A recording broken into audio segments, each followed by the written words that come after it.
गीता महर्षि वेदव्यास द्वारा रचित महाभारत के भीष्म पर्व का एक भाग है। युद्ध भूमि में मोहग्रस्त अर्जुन को समझाते हुए योगेश्वर श्री कृष्ण कर्म योग को केंद्र में रखकर उपदेश देते हैं। प्रत्यक्ष दृष्टि से यह अर्जुन को युद्ध के लिए प्रेरित करने वाला ज्ञान दिखाई देता है, लेकिन यह दिव्य ज्ञान वेदों और उपनिषदों का सार है जो मनुष्य जीवन के हर क्षेत्र की समस्याओं के समाधान के साथ जीवन को सफल बनाने का सबसे सशक्त मार्गदर्शक भी है। गीता का यह ज्ञान किसी धर्म, जाति, वर्ग या देश विशेष के लिए ही नहीं है, वरन यह देश काल सभी से परे मनुष्य मात्र के लिए है। गीता के अनुसार हम सभी का जीवन एक युद्ध क्षेत्र है जिसमें विजय प्राप्त करनी है तो मनुष्य को निर्भीक, ज्ञानी, कर्मयोगी, आदर्शवादी, कर्तव्यनिष्ठ, सद्गुण संपन्न बनना ही पड़ेगा।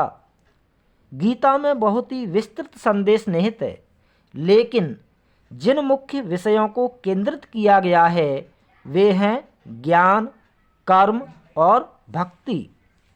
गीता में भगवान कृष्ण ने कहा है, न ही ज्ञानेन सदृशम पवित्रमेय विद्यते, अर्थात इस संसार में ज्ञान से बढ़कर कुछ भी नहीं है।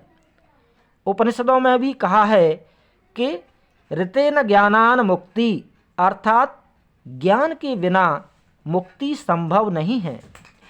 संसार में सारे दुखों का मूल अज्ञान को माना गया है। मनुष्य को जीवन की समस्याओं के निदान हेतु या दुखों के निवारण के लिए ज्ञान की ही आवश्यकता है। जीवन में आगे बढ़ना है, सफल बनना है और जीवन का मूल लक्ष्य पाना है तो भी ज्ञान की ही आवश्यकता है। गीता में कहा है, ज्ञान भी श्रद्धावानों को प्राप्त होता है। श्रद्धावानम लभते ज्ञानम, अतः जो श्रद्धावान है वही ज्ञानी बन सकता है।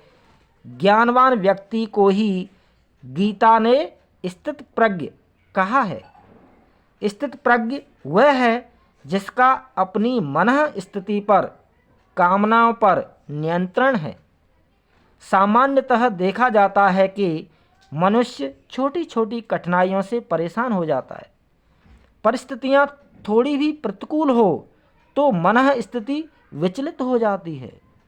छोटी छोटी असफलताएं दुखी कर देती हैं। ऐसे में गीता का यह संदेश मनुष्य मात्र को विषम परिस्थितियों में मानसिक संतुलन रखकर समभाव से कर्तव्य पथ पर आगे बढ़ने का संदेश देता है। जो जय पराजय, हानि लाभ, सुख दुख, सफलता असफलता, प्रशंसा निंदा आदि सभी स्थितियों में अपनी बुद्धि को स्थिर रखे वही विवेकवान है। यह समत्व योग भी कहा गया है जो स्थित प्रज्ञ का ही अंग है। इसके अलावा गीता का मुख्य केंद्र कर्मयोग का शिक्षण है। गीता निष्काम कर्म का संदेश देती है। गीता का सुप्रसिद्ध कथन है, कर्मण्येवाधिकारस्ते मा फलेषु कदाचन, अर्थात हमारा केवल कर्म करने पर अधिकार है, फल पर नहीं। यहाँ कर्म के प्रति तटस्थता नहीं है, अकर्मण्यता भी नहीं है। हमें ईश्वर अर्पित बुद्धि से पूर्ण मनोयोग एवं परिश्रम पूर्वक कर्म पर ही केंद्रित रहना है। हमारे हाथ में केवल कर्म है, इसलिए अपनी पूरी ऊर्जा कर्म में ही लगाएं। ऐसा कर्म ही व्यक्ति को कुशल बनाता है और कर्म को उत्कृष्ट। यही कर्मयोग है जिसके लिए गीता में कहा गया है, योगः कर्मसु कौशलम। हम कर्म करें पर योगी बनकर।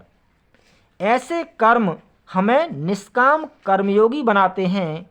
निष्काम कर्मयोगी की मनः स्थिति से कर्म करते हुए भौतिक और आध्यात्मिक सफलताएं स्वतः प्राप्त हो जाती हैं।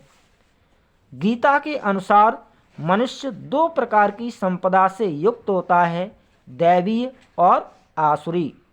जिनमें सद्गुण हैं वे दैवीय संपदा से संपन्न हैं, जिनमें दुर्गुणों का बाहुल्य है वे आसुरी संपदा से संपन्न हैं। गीता के अनुसार प्रत्येक मनुष्य को दैवी संपदा यानी सद्गुणों को बढ़ाना ही अपने जीवन का ध्येय होना चाहिए। इसी से वास्तविक सुख, शांति और सफलता मिलती है। गीता का संदेश विश्वव्यापी है। गीता के अनुसार भगवान को सर्वव्यापी मानकर संपूर्ण विश्व में उसी के स्वरूप का अनुभव करना चाहिए। इसी भाव से निरंतर कर्मरत रहकर गीता के सर्वभूत हिते रतः अर्थात सभी के हित में रत रहना के आदर्शों का पालन करना चाहिए। गीता का यह सार्वभौम संदेश आज के इस युग में और भी अधिक महत्व रखता है। गीता में प्रत्येक युग और प्रत्येक मनुष्य को प्रेरणा देने की क्षमता है। भारत के चिंतकों, महापुरुषों शंकर, रामानुज, तिलक, विनोबा भावे और श्री अरविंद सभी ने गीता से ही प्रेरणा प्राप्त की है। हमें भी गीता से श्रेष्ठ प्रेरणाएं प्राप्त करना तथा जीवन में चरितार्थ करना चाहिए। बहुत बहुत धन्यवाद। जय श्री कृष्ण।